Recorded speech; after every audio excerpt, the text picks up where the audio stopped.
I'm going to skip the peace greeting because I'm talking about the war. This is going to be for black men and it's going to be for Muslim men of any ethnicity and race living in any part of the globe, but it is necessary for you if you're living in the West. And it will be necessary for you if you're living in predominantly Muslim lands. My friend used to work here with me under a year ago, maybe about, a few months shy of a year ago. He found a better job in Saudi Arabia. So he left. Yesterday, he told me that he ran an experiment on dating sites. I didn't know that they worked in the Gulf at all, period. Because of this, I was shocked that they worked in Saudi Arabia. What he told me was actually surprise after surprise after surprise. Now, I did not express my surprise to him, but he can hear this now, so he'll find out I'm surprised in layers like an onion. Number one, dating sites work in the Gulf. Number two, they work in Saudi Arabia because Saudi Arabia is not like other Gulf nations. Everybody knows this.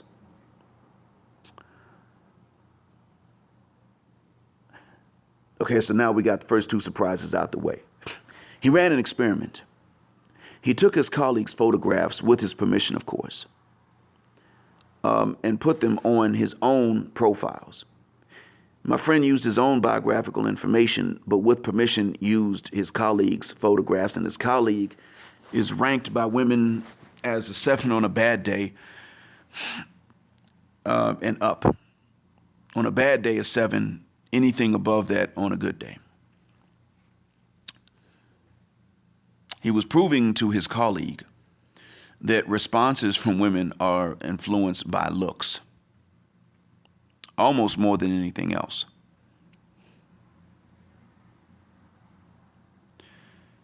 So he then went ahead and he set up the profiles, I should say. With his own photographs, he was invisible. Now, he suspects that he's ugly to women. I suspect he's just invisible, but I can't view him through women's eyes. When he used his colleagues' photographs, he was getting 20 matches, 20 likes, 20 hits on Bumble, all this stuff a day. Now for more surprise. Now, not only did he prove to his colleague that looks are necessary, he also found himself that not only did Saudi women respond, which is another surprise, but that not any Western women responded. Now, these women that responded came from multiple nationalities, not only Saudi, but none of them were Western. So the next surprise, Saudi women responded. The next surprise, no Western women did. Next surprise. These women, now mind you, none of them are Western.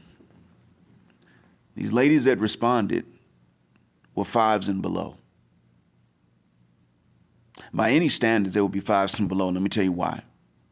They were as wide as they are tall.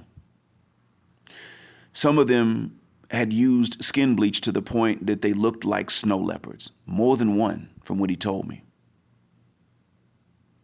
He used the term spotty, and I'm assuming that it either means that they didn't have much information about themselves or that they were physically spotty, or both.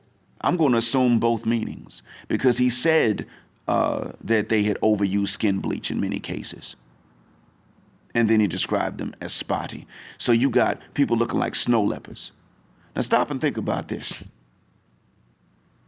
A fat midget snow leopard trying to get a guy that's an 8.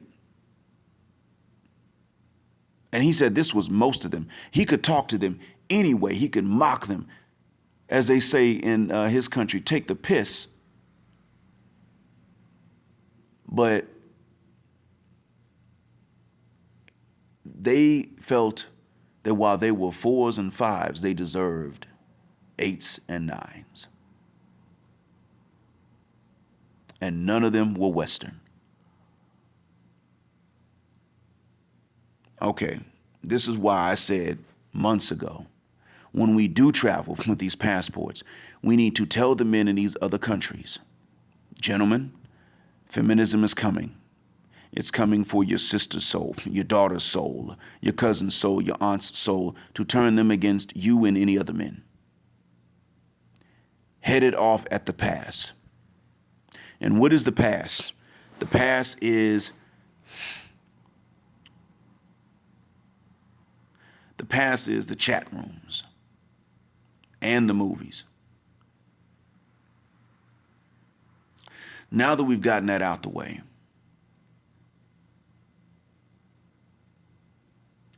I'm going to tell you young Muslim brothers something, because my friend is Muslim. I don't know about his colleague whose photos he used. I am, and you are.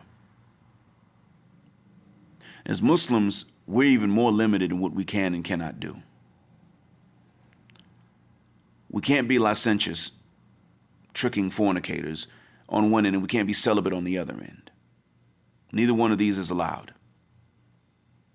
Marriage is allowed, and as marriage was a solution, now, unfortunately, marriage has become the problem, especially in Western jurisdictions.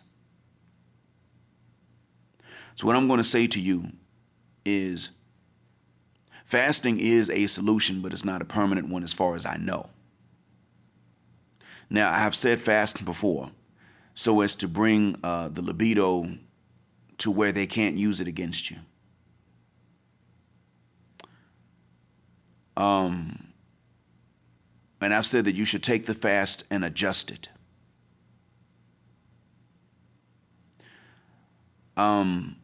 There's another thing. I'm not going to tell you to fast by itself, and it may not work for everybody. What I will tell you, though, I will tell you that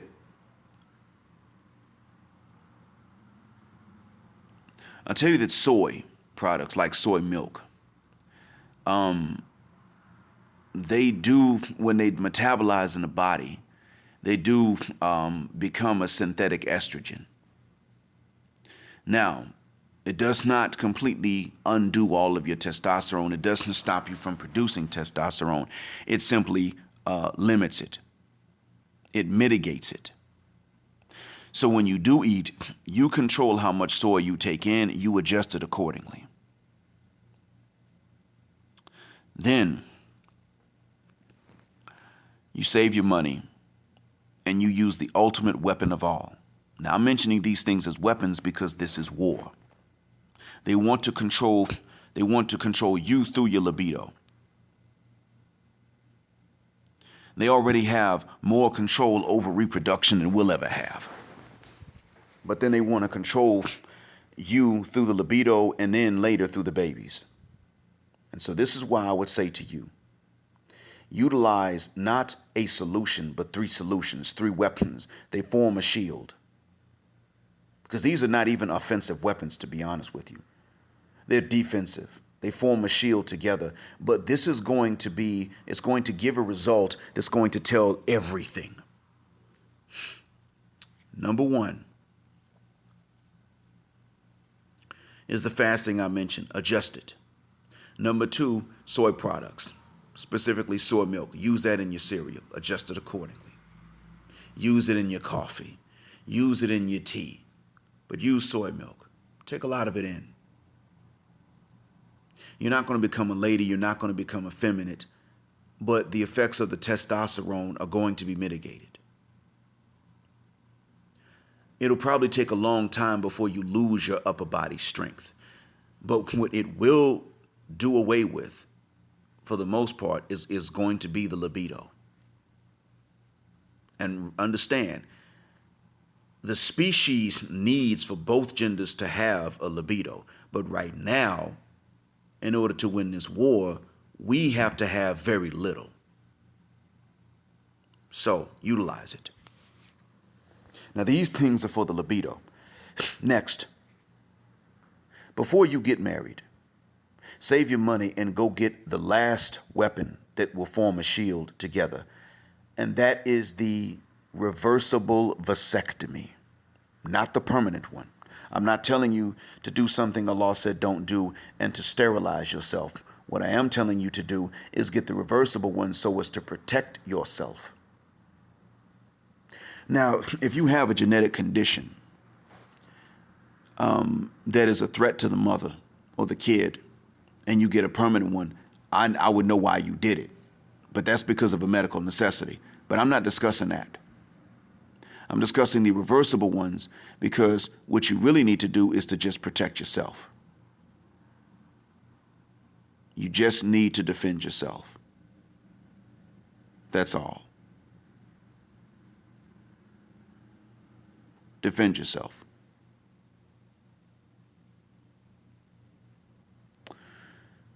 As you protect yourself,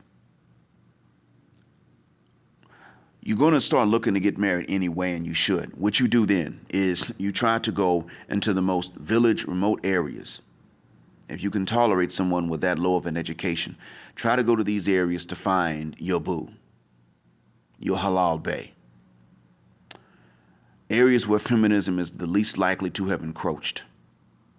In the event that that doesn't work and she comes out a feminist, you still have a backup plan.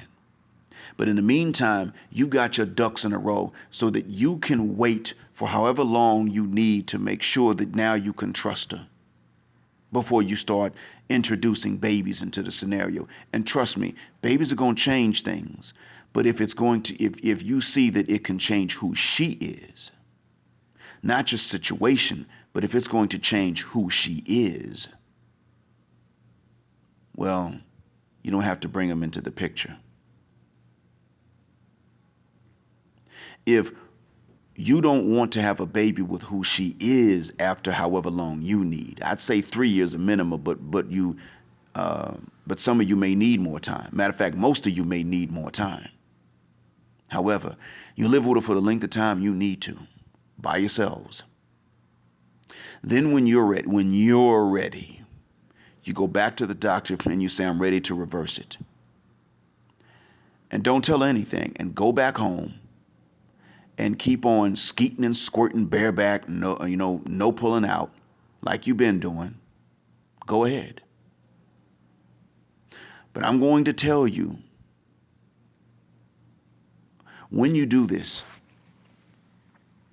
most of you will find that simply by being married for however many years you need and enjoying unfettered sex and not having extra stress on top is going to bother her, either consciously or subconsciously. And and that's because many places,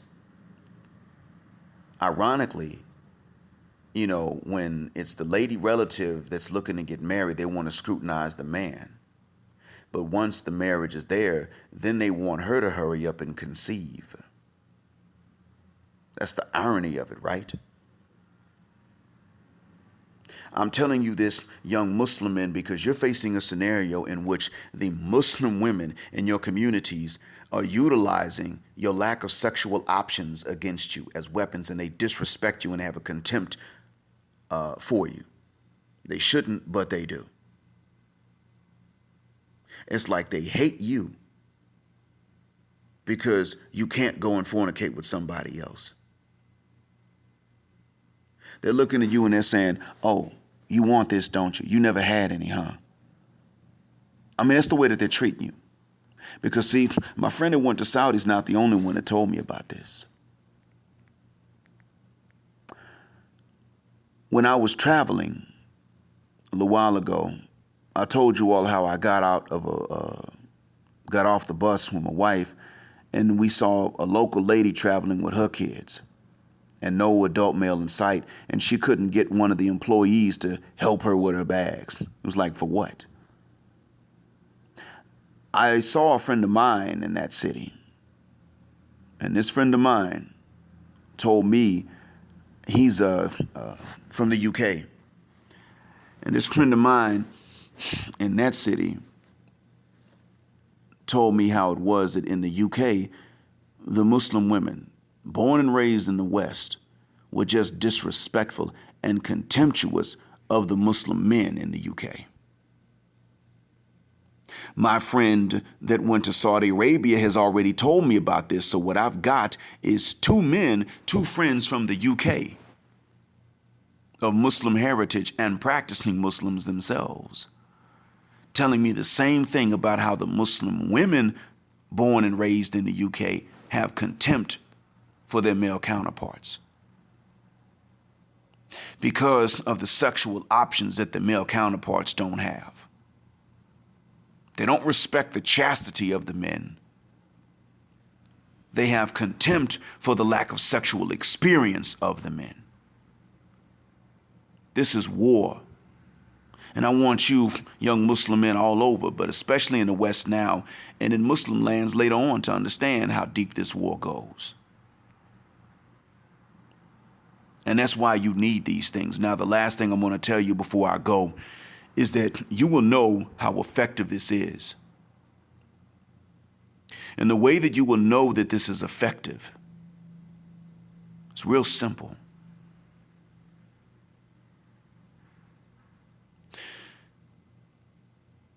When the word gets out,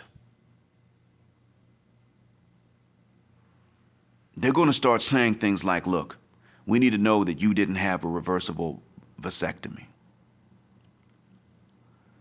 And that's when you say things like, okay, fair enough. I need to know that you never had any other sexual partners. How dare you know? How dare you, bitch? You need to know that you can control me. But I don't need to know that you obeyed the law and didn't fornicate with someone before I pay a dowry to marry you and then take care of your stinking ass. Flip it. Prove you can have babies so that I can trap you with one when I'm ready. Okay, bitch, prove you a virgin. So I know you can't compare dicks. How about that? The other thing that's going to happen is that as word gets around, they're going to start complaining to these shuyukh, the scholars and the sheikhs. Well, these Muslim men are going out here and getting these, getting themselves fixed, and it's reversible. So when they want to have kids, they can go see a doctor, but when we want them, we can't. They're doing it so that they can enjoy our vaginas without being stressed out. And the scholars, because a lot of them have been trained to simp too. Yeah, I said it. A lot of you were so embarrassed by the things that the white West has to say about how Muslims treat women that you've gone ahead and taken the opposite extreme and you simp. And you ain't even simping for the draws because you ain't trying to screw a lot of these women. No, scholars for the most part are chaste with their wives. It's just that you're still willing to try to make all these other women happy at the expense of men. And that's why in the West, you're so busy telling us what our responsibilities are, and you're so busy telling the women what their rights are, that you forgot that there's a flip side too that balances the equation. You men, take care of your wives. They're precious pearls. Some of them are. Yes, and some of them ain't. It's a mix, dummy. You men. Your wives are working and you come home and you want to satisfy your nefs with them at night. Fucking right. They have a nefs too to satisfy. Why are you not talking to them about this? You men. You don't know how to communicate with your wives. Well, where is the class on how to communicate with women? Besides, I already addressed that. So, you scholars, this is where you're going to come in. These ladies are going to come complaining to you, and they're not going to tell you the full story. And so you're going to issue these fatwas saying that these reversible ones are forbidden, and that eating soy for the purpose of lowering the libido is forbidden. No. These things are not forbidden. I'm going to argue with you on that because they're necessary. And necessity dictates exception. It's like when you're out in the desert. Now, because you're out in the desert, what is normally forbidden, a dry wudu, is now necessary.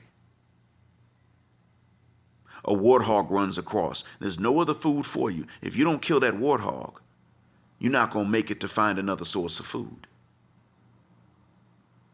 So now you got to kill the warthog and eat some of the pork, just enough to keep you going to find another source of food. It ain't your fault. Now it's necessary. Normally it's forbidden, right? So this is one of those cases. And they're not going to tell you this, because if they tell you that this is necessary for these men to protect themselves, you're going to ask who made it necessary. And the answer to that question is they made it necessary. It is a damn war. And being patient with them while they're fucked up is not going to be a solution. It's already gone too far. Already as it is, Emmett Smith can't keep a wife. Martin Lawrence divorced her and Emmett Smith couldn't keep her. Dr. Dre can't keep a wife. And all of them are asking for some dough. All of them. But if you talk to them about submission and polygyny, they would balk. However, yet and still, we men are supposed to not defend ourselves and just be patient with their games. Now, I'm aware that Muhammad sallallahu alaihi wasallam married multiple times. And I'm aware that his wives played games. I'm aware that there was a case where all of them got together because he was about to get married to this young, fine, gorgeous woman from another tribe. And they were preparing her for the wedding night. And so they said to her, when he comes and stays the night with you and he approaches you, say, I seek refuge in Allah from you, or I seek Allah's refuge from you, and he will fall in love with you even more. They told her this. And so when the wedding was over and he went into the house with her, she followed this advice. And so he didn't touch her. And he annulled the marriage the next day, and she went back to her people. Because of the game that his wives played, and they played this game together. They were united in this, because they were all scared that he was going to treat her better. Even though he was the most just and the most fair, because God made him this way, Allah designed him such and reinforced it through revelation, they were still afraid. They played this game together. And what we men today are saying is, you know what? We're not going to tolerate these games because they're not even tolerating our humanity. How dare they demand through you that we tolerate their immaturity and their childishness? This is war until they stop fighting. And we fight war with weapons, and we fight first to win, and if not, then at least to not lose. We're not fighting this war to even hurt ladies. We're just fighting so that they can't hurt us. And that's exactly what they're insisting on doing. Controlling reproduction. And no, because abstinence is not healthy, we're not going to accept a ruling that we just refrain from sex until we're ready to reproduce. Nope, we're not accepting that either. Because they don't. They'll use abortion as a form of birth control. And if they don't tell anybody they're doing it, we act like there's no sin in it to begin with. When in fact it was just a hidden sin, not an absent sin. But then we turn around and we take steps to protect ourselves and to control certain things that will be used against us, and we're given a fatwa against it? No, they lied to you. Stop listening to them. Start listening to us. We asked you a generation, scholars. Young guys asked you a generation ago. We're young. Our ding-a-lings are hard all the time, and we don't have a lot of money. What is the solution? And you said, fast and be patient. Now you go and tell her, be patient. He had to fast and be patient when he was young. Now you sit up and be patient and wait until he feels comfortable enough to go see the doctor and reverse the vasectomy. Because it's war. And I'm going to tell you, scholars, if we got to fight this war against you, we'll do it. If we don't, great, because we don't want to. No practicing Muslim wants to go up and take as enemies of war those that went and studied what Allah revealed. But don't let them deceive you. Don't let even your daughters and your sisters and your cousins and nieces and aunts deceive you into helping them in their war against us. Because if I tell you the final, most egregious level or goal of their war, even you would be outraged. And if any of you scholars are listening because someone shared this with you, this is the part for you. They are fighting a war against us. And the final goal of this war, not for every individual, but the final goal of this war collectively, is to take resources from men they don't even want to use to feed not only the babies from the men they want, but even to feed the men that they want. That's the war. I want you scholars to think about this. Imagine that you find out your wife, not only was she not a virgin before y'all got married, and you were, but that she had not even been married before you, that she just fornicated, gave it up to someone else, and for free. And not only did she do this, but you're out there working and trying to take care of her off of an imam or a scholar's salary, and she's sitting up here using what you give her, and even got other husbands. And they're all providers, and she's taking all of this from you providers, your resources that you provide to her, and then she's spending them on one guy. And she giving him everything. She giving him the drawers and giving him the money. She taking care of him and his baby, because she sees him as genetically superior and you are genetically inferior. And then on top of all of that, one of the reasons she sees him as superior and you and the other unwitting husbands as inferior is because of your morality and responsibility and his lack thereof. Now stop and think about that.